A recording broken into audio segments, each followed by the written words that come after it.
जश्न जमहूरिया के पेश नजर दिल्ली में सिक्योरिटी के माकूल बंदोबस्त किए गए हैं। दिल्ली से मुत्तसल हरियाणा और उत्तर प्रदेश की सरहद पर सिक्योरिटी बढ़ा दी गई है। इंडिया गेट के आसपास परेड पास और कार पास के बगैर दाखिल होने की इजाजत नहीं है। एम्स से तुगलक रोड की जानिब अरबिंदो मार्ग, ITO मार्ग और नई दिल्ली रेलवे स्टेशन पर सिक्योरिटी के माकूल बंदोबस्त किए गए हैं।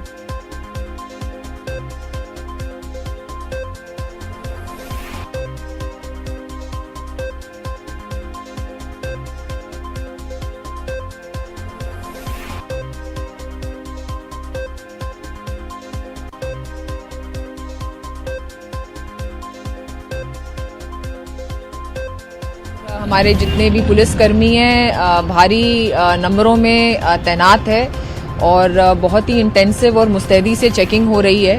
कोई भी गाड़ी या व्यक्ति को बिना चेकिंग के पास थ्रू करने की बिल्कुल भी अनुमति नहीं है और कोशिश यही है कि कोई भी अगर संदिग्ध गतिविधि, कोई भी व्यक्ति या कोई भी ऑब्जेक्ट है उसको डिटेक्ट किया जाए टाइमली और वी कैन डिफ्यूज इट।